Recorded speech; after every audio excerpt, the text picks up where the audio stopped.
네, 오늘 시편 96편은 우리 기독교 신앙에 있어서 아주 중요한 가치 네 가지를 담고 있습니다. 그리고 시편 96편은 그 가치를 언제 노래하라고 말하고 있냐면 지금, 그리고 어떤 노래라라고 말한다면 새 노래로. 그래서 오늘 말씀의 주제는 지금 새 노래로입니다. 하나님의 절대 주권, 이것은 우리 기독교 신앙의 가장 중요한 가치입니다. 창세기 1장 1절에 태초에 하나님이 천지를 창조하시니라. 이것은 시간, 공간, 그리고 그 모든 것을 관통하는 영원, 이 모든 것이 누구로부터 기인하느냐? 하나님으로부터. 그래서 하나님의 주권인데 그냥 주권이 아닌 절대 주권입니다. 두 번째는 오직 하나님의 영광입니다. 시편을 한 단어로 정의하자면 예배입니다. 예배를 위해 존재하는 찬송시죠. 그 예배를 위해 존재하는 이 찬송시는 네 가지 맥락이 있습니다라고 말씀을 드렸습니다. 말 그대로 찬송이죠. 어떤 찬송입니까? 삶의 질고와 그리고 간고가 있는 그 현실에서 탄원을 드리는 겁니다. 그리고 감사를 드리는 겁니다. 왜 감사를 드릴까요? 그럼에도 불구하고 하나님께서 피할 길, 살 길을 내어주시기 때문입니다. 그래서 시편은 지혜의 이야기이기도 합니다. 그래서 시편은 이 네 가지의 요소로 우리에게 전해지고, 그리고 우리는 이 시편을 통해서 정상적인 우리의 일상 가운데는 하나님을 찬양하고, 비정상적일 때는 우리가 하나님 앞에 탄원하는 거죠. 그러면 하나님께서 그의 무궁한 지혜로 우리의 삶을 주장하시고 우리의 삶을 이끄시죠. 그래서 우리는 하나님께 감사하는 것입니다. 그리고 오늘 읽었던 이 시편 96편은 예배가 무엇인지에 관한 내용을 잘 담고 있습니다. 그리고 결론적으로 기독교 신앙에 있어서 가장 중요한 거죠. 종말이 있다라는 거죠. 종말이 있다. 언약이라고 우리는 합니다. 말씀을. 이 언약에는 세 개의 기둥이 있습니다. 하나는 창조입니다. 두 번째는 구속입니다. 그리고 세 번째는 심판입니다. 그래서 우리가 언약을 믿는다라고 얘기하는 것은 하나님의 창조의 역사와 그리스도의 구속의 은혜와 그리고 하나님의 심판의 엄중함을 우리는 기억한다라는 거예요. 그래서 이 언약이 우리의 삶 가운데는 우리의 공로가 아닌 하나님의 은혜입니다 라고 고백하며 그 은혜의 반응으로서 우리는 행위하는 것입니다. 그래서 하나님의 은혜에 관한 우리의 행위가 가장 잘 드러나는 것이 예배입니다. 그래서 예배는 우리의 임의성과 우리의 합리성으로 드리는 것이 아니라 하나님께 드리는 송영. 그래서 예배의 앞에서는 어떤 신분의 높고 낮음도, 그리고 잘 살고 못 산다는 귀천도 없습니다. 오직 하나님 한 분만이 우리의 예배의 대상이며 우리는 그분만을 노래하는 것입니다. 그래서 시편은 1000년의 시간 동안에 기록된 내용입니다. 모세의 기록도 있고 다윗의 기록도 있으며 이스라엘 공동체가 나라를 잃고 바벨론의 포로가 되었을 때의 기록도 있습니다. 1000년 동안 무엇을 기록했을까요? 우리의 예배의 대상은 하나님이시다. 이게 시편의 핵심적인 내용입니다. 오늘 시편 90편부터 106편, 오늘 특별히 리딩 지어스 공동체 성경 읽기에 핵심 읽기에 해당하는 96편은 시편이 총 5권으로 분권되었다라고 말씀드렸습니다. 이 5권은 구약의 토라, 모세 오경과 각각 대응합니다. 그렇다면 사고는 어디에 대응할까요?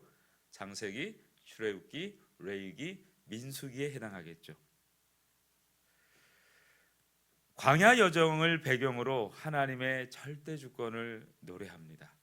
바벨론의 포로기, 나라를 잃고 인간 왕조의 몰락을 목격한 이스라엘에게 이 시편들은 우리의 참된 왕은 누구라고요? 하나님이시다 라는 고백을 다시 붙들게 합니다. 91편부터 95편까지 하나님의 보호와 위엄을 쌓아온 찬양이 96편에 이르러 온 열방을 향한 선포로 터져 나옵니다. 예수님께서 부활하셨죠. 그리고 바로 하늘로 승천하지 않으시고 40일 동안 하나님 나라의 일을 말씀하셨습니다. 자, 하나님 나라의 일이 무엇일까요? 회개하라, 천국이 가까이 왔다 라고 세례 요한은 외쳤습니다. 그리고 이 그리스도께서 오시고 나서 하나님의 나라가 이루어졌다라고 얘기합니다. 우리가 기독교 신앙에 있어서 두 가지 중요한 표현이 있습니다. 하나님의 나라는 이미 이루어졌다. 그래서 이미라는 단어를 써요. 그러나 그 완성된 나라는 이제 우리가 맞이할 것입니다. 그래서 아직이란 단어를 써요. 그래서 하나님 나라를 살아가는 성도에게 있어서 이미와 아직의 긴장 상태가 우리에게 있어요. 그 긴장 상태를 우리는 이 땅을 향하여 살아가는 동안에 사람들에게 하나님 나라의 일을 말해야 돼요. 아주 쉽게 얘기하면, 야, 세상 산이 어때? 힘들지, 고통스럽지, 염려와 근심이 가득하지, 안식이 없지, 평안이 없지, 위로가 없지. 왜 그런 줄 알아? 죄 아래 놓여 있기 때문이야. 그래서 우리와 함께 놀자. 이게 전도입니다. 근데 우리와 함께 놀려면 노는 우리가 좋아야 될 거 아니에요. 우리가 좋아야 밖에 나가서 우리와 함께 놀자라고 얘기할 거 아닙니까? 그게 시편이에요. 나라를 잃고 포로기에 놓여 있습니다. 그런데 노래하고 있는 거예요. 우리와 함께 놀자.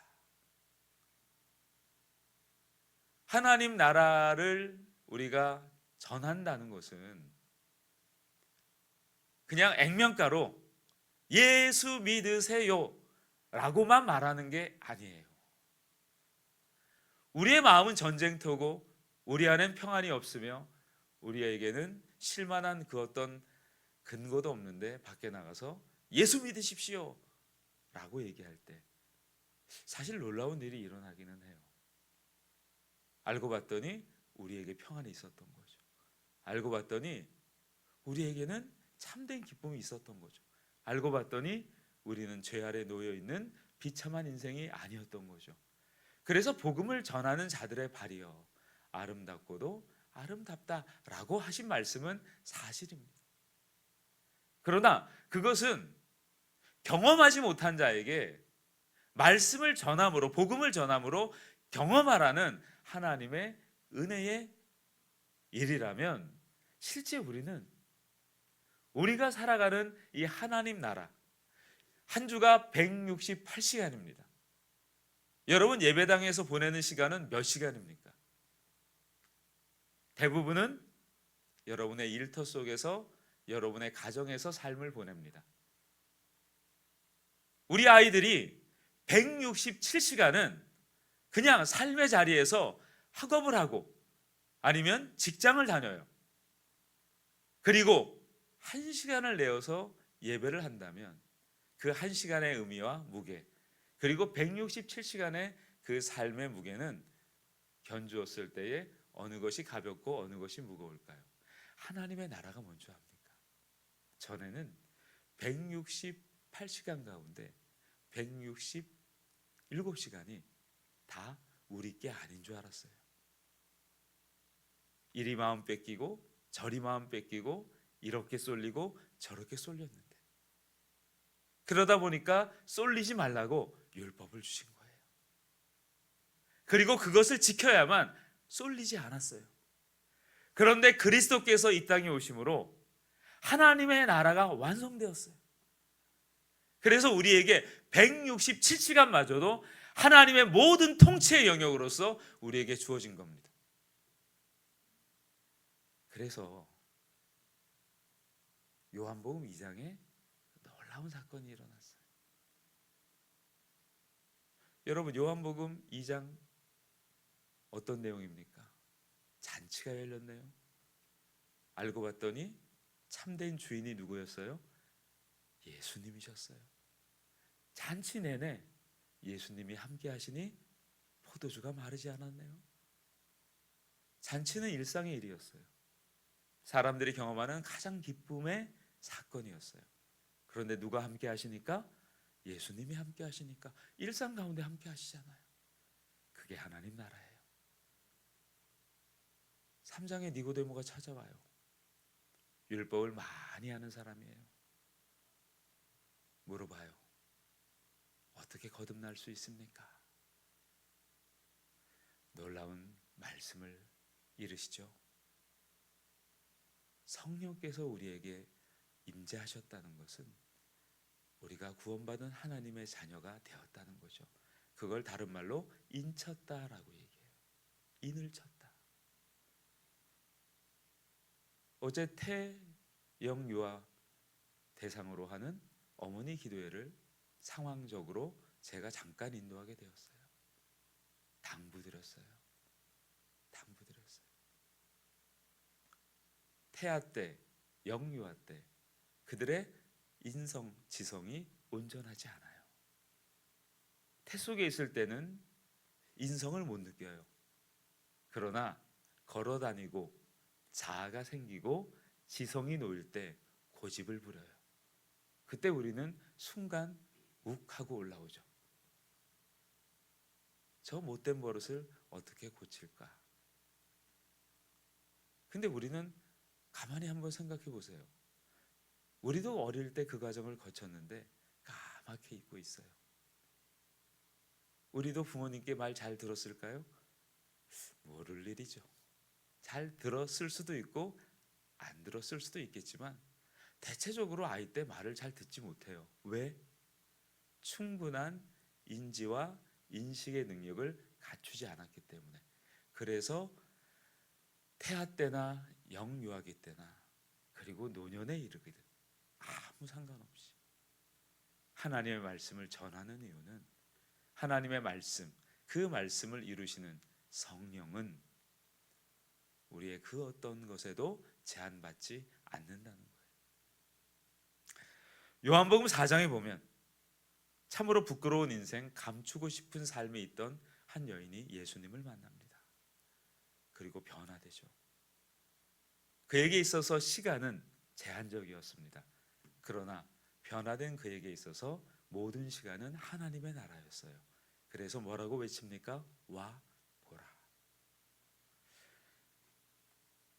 예배는 그런 거예요.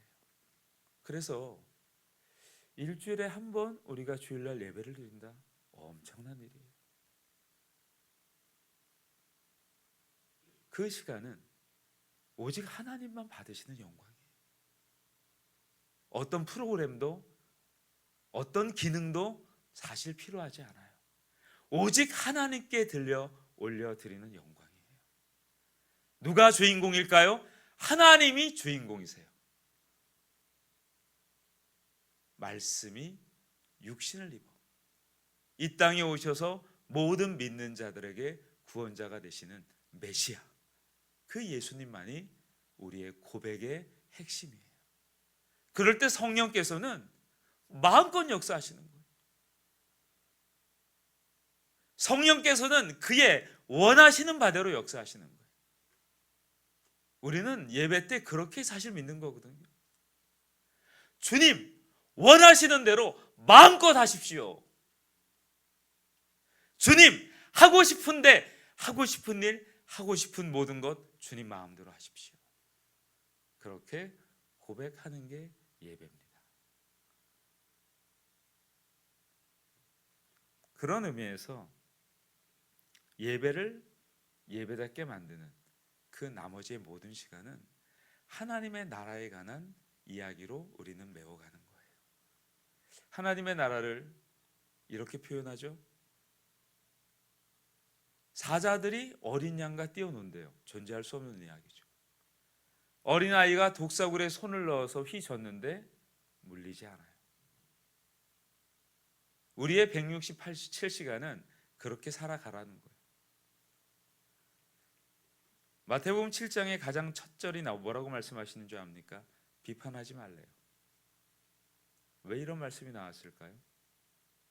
산상수훈을 증거하는 그 맥락에서 왜 비판이란 단어가 나왔을까요? 그리고 너희는 먼저 그의 나라와 그의 의를 구하라, 그리하면 이 모든 것을 너희에게 더하시리라 라고 하신 이후의 말씀이에요. 왜 거기에 배치해 두었을까요? 하나님 나라의 일을 말하고 살아가는 우리에게 이 땅에 우리와 함께 놀자, 정말 좋아, 참 좋아 라고 말하는 우리에게 있어야 될 것은 정죄가 아니라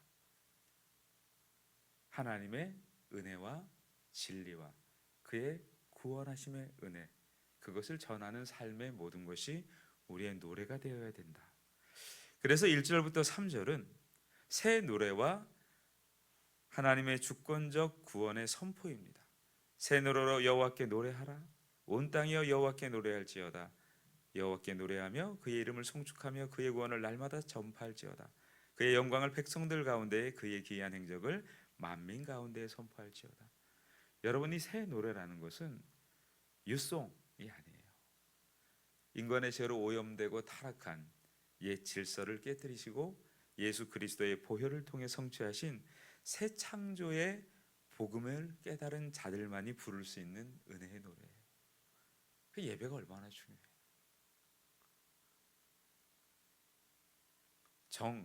이 예배에 관한 경험을 하고 싶으시면 한 1년쯤 예배를 아예 안 들으시면 그 예배가 얼마나 귀한지를 여러분 알게 되실 거예요.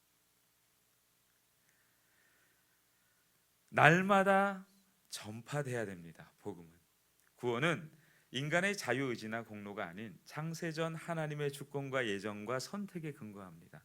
그래서 2절로 3절에 날마다 전파하며 선포할지어다 라는 명령은 하나님께서 시간 역사 속에서 택하신 자기 백성을 불러 모으시는 주권적인 하나님의 방편입니다.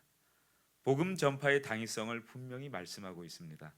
선민 이스라엘의 경계를 넘어 온 땅과 만민에게 전파되어야 하는 복음의 보편성과 우리 교회의 사명을 말씀하고 있는 것입니다. 4절과 6절은 창조주 하나님과 우상의 허구성을 말하고 있습니다. 5절에 이방의 신들을 지칭하는 우상들의 히브리적 표현은 엘릴림이란 표현을 씁니다. 원어상 어떤 뜻입니까? 헛것, 아무것도 아닌 것. 그래서 하나님 나라의 일을 말해야 되는 이유는 헛것, 아무것도 아닌 것에서 인생을 허비하고 있기 때문에 그거 헛짓이야. 이제 우리 참된 짓을 하자라고 말하는 거예요. 그래서 인간 스스로 구안해낸 인본주의적 종교, 왜곡된 신개념은 하나님의 위엄을 모독하는 정죄의 대상일 뿐입니다. 그래서 오늘 하나님께서 여호와께서 하늘을 지으셨음이로다 라고 말하는 이 창조에 관한 기사는 창조만이 하나님만이 하실 수 있는 영역이다. 그래서 우리는 하나님을 그냥 하나님 믿지 않고 창조주 하나님이라고 고백을 하는 거예요. 이 말은 무에서 유를 창조하신 초월적 창조주라고 우리는 고백하는 것입니다. 우리 7절로 9절을 보니까요, 예배의 회복과 그 예배의 원리를 말씀하고 있어요. 만국의 족속들아 영광과 권능을 여호와께 돌릴지어다. 여호와께 돌릴지어다. 여호와의 이름에 합당한 영광을 그에게 돌릴지어다. 예물을 들고 그의 궁정에 들어갈지어다. 아름답고 거룩한 곳으로 여호와께 예배할지어다. 온 땅이여 그 앞에서 떨지어다. 예배는 하나님만이 받으시는 거예요. 예배는 그 누구도 그 대상에 대리할 수 없어요. 그래서면 안 돼요. 떼치, 혼나야 돼요. 야단 맞아야 돼요. 하나님을 예배할 때에는 우리가 좋아하는 것도 있죠. 최대한 그것을 자제하는 거예요. 하나님의 말씀을, 성경을 읽었다고 해서 성경대로 말하는 게 아니에요. 그렇게 아는 것을 그렇게 살아갈 때에 우리는 말씀을 참으로 알게 되는 거예요. 내가 하고 싶은 이야기를 성경을 한 줄 읽고 접목한다고 해서 말씀을 바르게 전하는 건 아니에요. 하고 싶은 이야기 자체를 엎어버리는 거예요. 그리고 하나님께서 하시고자 하는 말씀을 최대한 전하려고 애를 쓰는 거예요. 온 땅이여 그 앞에서 떨지어다. 거룩한 두려움이 회복되는 오늘 하루가 되기를 축복합니다. 10절부터 13절엔 주권적인 하나님의 섭리와 종말론적인 심판을 말씀하고 있어요. 여호와께서 다스리시니 10절은 이렇게 말씀하고 있죠. 히브리어로는 여호와흠 말라크라는 표현을 써요. 이것은 우리 기독교 신앙의 핵심이에요. 이 세상은 우연이나 운명 혹은 마귀의 통치 아래에 버려진 게 아니에요. 아무리 혼란스럽고 아무리 답답할지라도 하나님은 하나님의 불변의 법과 주권적인 권능으로 만물을 붙들고 계시기에 세계가 굳게 서고 흔들리지 않는 것입니다. 11절부터 13절에 묘사되는 여호와의 심판은 불경한 자들에겐 두려운 형벌의 집행이지만 대속의 은혜를 입은 교회와 신음하던 모든 피조 세계에게는 마침내 도래하는 최종적인 구원의 안식을 의미합니다. 인간의 타락으로 함께 저주 아래 신음하던 가시덤불과 엉겅퀴, 바다의 밭, 숲의 모든 나무들까지도 참된 왕의 통치 아래서 재창조될 질서를 바라보며 소리치며 기뻐하는 것입니다. 그리스도의 재림으로 완성될 최후의 심판은 하나님의 의와 진실하심이 온 우주에 선명하게 입증되는 오직 하나님께 영광이라는 놀라운 고백으로 가득 채워질 겁니다. 오늘 하루도 창조주이신 하나님께 죄로 오염된 세상을 그리스도의 구속과 주권적 섭리를 통해 마침내 드러내는 이 구원의 놀라운 은혜를 충만하게 누리시기를 축복합니다.